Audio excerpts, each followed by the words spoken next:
Hello everyone, कैसे हैं आप सभी। तो आप लोगों का स्वागत करती हूं मैं आपके यूट्यूब चैनल फटाफट एजुकेशन में। तो आज हम लोग बात कर रहे हैं नेशनल पार्क से महत्वपूर्ण क्वेश्चन। जो नेशनल पार्क टॉपिक होता है, नेशनल पार्क से रिलेटेड जो महत्वपूर्ण क्वेश्चंस पूछे जाते हैं ऑल स्टेट गवर्नमेंट जॉब में, तो उससे आज हम लोग उससे संबंधित आज हम लोग क्वेश्चन देख लेते हैं। ठीक, लेकिन उससे पहले आप लोग वीडियो को लाइक सब्सक्राइब शेयर करिएगा और ऐसे ही सपोर्ट करिएगा इस चैनल को। तो चलिए शुरू करते हैं।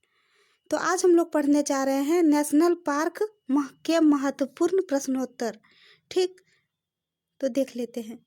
फर्स्ट क्वेश्चन है कि भारत का प्रथम राष्ट्रपति उद्यान कौन सा है। तो भारत का जो प्रथम राष्ट्रीय उद्यान है वो है जिम कॉर्बेट राष्ट्रीय पार्क, जो उत्तराखंड में स्थित है। तो भारत का प्रथम राष्ट्रीय उद्यान कौन सा है, तो जिम कॉर्बेट राष्ट्रीय पार्क, जो उत्तराखंड में स्थित है। दूसरा क्वेश्चन, जिम कॉर्बेट का पूरा नाम क्या था। तो जिम कॉर्बेट जो राष्ट्रीय उद्यान था, भारत का पहला राष्ट्रीय उद्यान था, उसका सबसे पुराना नाम था हेली नेशनल पार्क। उसका पुराना नाम था हेली नेशनल पार्क और फिर बाद में उसका नाम जिम कॉर्बेट राष्ट्रीय पार्क कर दिया गया था। ठीक, नेक्स्ट क्वेश्चन देखते हैं। देश में सबसे अधिक राष्ट्रीय उद्यान कहाँ है। तो ये मध्य प्रदेश में है। मध्य प्रदेश में देश में मतलब भारत देश में सबसे अधिक राष्ट्रीय उद्यान है मध्य प्रदेश में। नेक्स्ट क्वेश्चन पर आते हैं। भारत का सबसे बड़ा राष्ट्रीय उद्यान कौन सा है। तो भारत का सबसे बड़ा राष्ट्रीय उद्यान जो है वो हिमिस है, जो जम्मू कश्मीर के लेह जनपद में स्थित है। भारत का सबसे बड़ा राष्ट्रीय उद्यान कौन सा है, तो हिमिस, और ये स्थित है जम्मू कश्मीर के लेह जनपद में। ठीक, नेक्स्ट नंबर क्वेश्चन पर आते हैं। हिमिस जो राष्ट्रीय भारत का जो सबसे बड़ा राष्ट्रीय उद्यान है हिमिस, तो हिमिस जो राष्ट्रीय उद्यान है वो कितने किलोमीटर तक फैला हुआ है। तो वो 3568 किलोमीटर तक फैला हुआ है। 3568 किलोमीटर में ये फैला हुआ है और ये भारत का सबसे बड़ा राष्ट्रीय उद्यान है, जो जम्मू कश्मीर के लेह जनपद में है स्थित, और यह 3568 किलोमीटर तक फैला हुआ है। ठीक, नेक्स्ट क्वेश्चन पर आते हैं। जाड़े में साइबेरियाई सारस भारत में कहाँ दिखाई पड़ते हैं। तो ये केवलादेव घाना पक्षी विहार राजस्थान में। ठीक, केवलादेव घाना पक्षी विहार है एक जगह जो राजस्थान में पड़ता है, और ये जाड़े में साइबेरियाई सारस भारत में कहाँ दिखाई पड़ते हैं। तो ये साइबेरियाई सारस जो है भारत में राजस्थान में केवलादेव घाना पक्षी विहार में दिखाई पड़ते हैं। ठीक, आते हैं नेक्स्ट क्वेश्चन में। सरिस्का भारत के बाघ अभयारण्य की स्थापना किस वर्ष हुई थी। तो सरिस्का भारत के बाघ अभयारण्य की स्थापना 1955 में की गई थी। ठीक, 1955 में सरिस्का भारत के बाघ अभयारण्य की स्थापना की गई थी। नेक्स्ट क्वेश्चन पर आते हैं। कान्हा भारत के बाघ अभयारण्य की स्थापना किस वर्ष हुई थी।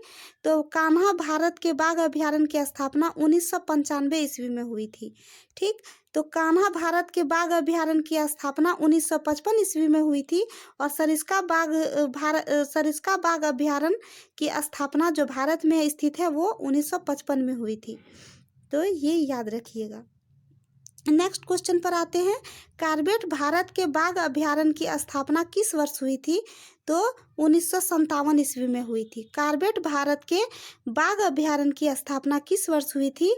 तो 1957 ईस्वी में हुई थी। नेक्स्ट क्वेश्चन पर आते हैं। दुधवा भारत के बाघ अभयारण्य की स्थापना किस वर्ष हुई थी।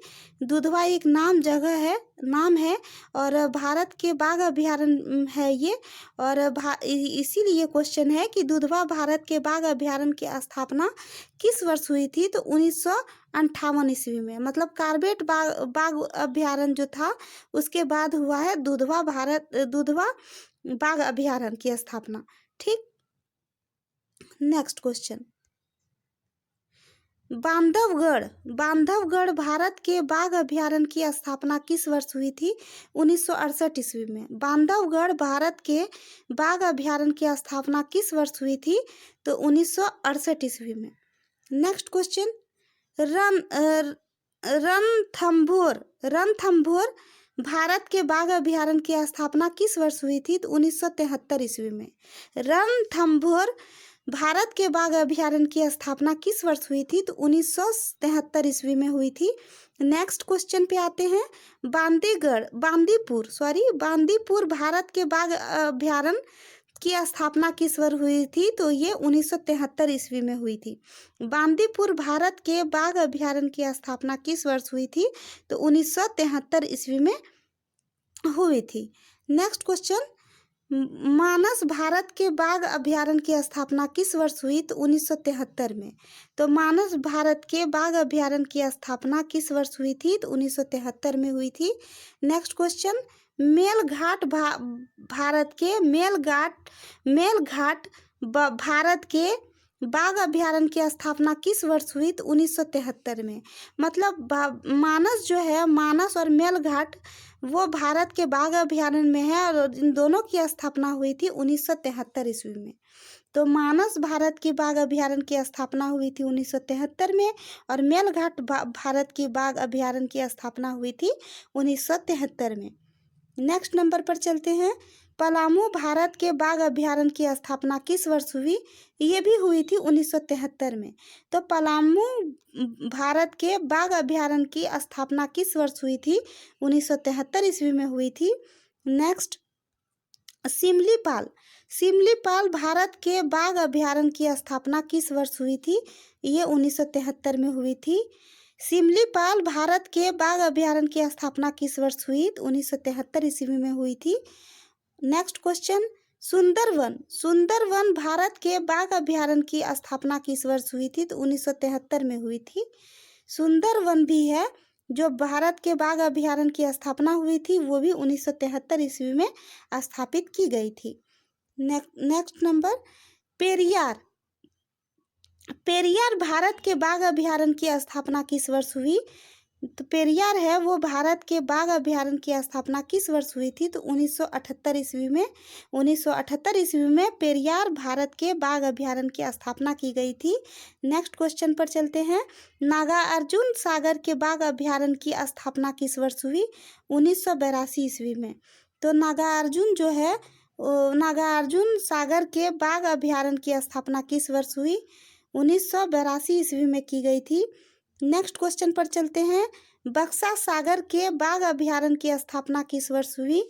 बक्सा सागर के बाघ अभयारण्य की स्थापना किस वर्ष की गई थी? तो 1982 ईस्वी में की गई थी। नेक्स्ट क्वेश्चन पर चलते हैं, नामदफा के बाघ अभयारण्य की स्थापना किस वर्ष हुई थी? तो 1982 ईस्वी में हुई थी। नामदफा के बाघ अभयारण्य की स्थापना किस वर्ष हुई? तो 1982 ईस्वी को हुई थी। नेक्स्ट क्वेश्चन, इंद्रावती के बाघ अभयारण्य की स्थापना किस वर्ष हुई थी? इंद्रावती के बाघ अभयारण्य की स्थापना किस वर्ष हुई थी? ये भी हुई थी 1982 ईस्वी में। तो ये वीडियो जो था ये नेशनल पार्क से महत्वपूर्ण क्वेश्चंस थे, नेशनल पार्क से संबंधित महत्वपूर्ण क्वेश्चन थे और ये एग्ज़ाम व्यू से बहुत ज़्यादा इम्पोर्टेंट है। ये ऑल एग्ज़ाम में ये क्वेश्चन नेशनल पार्क से पूछा जाता है इससे क्वेश्चंस। तो इसलिए आप लोग प्लीज़ वीडियो को शेयर कीजिए, लाइक कीजिए, सब्सक्राइब कीजिए और इस चैनल को ज़्यादा से ज़्यादा सपोर्ट कीजिए। मिलते हैं अगले सेशन में। Thank you.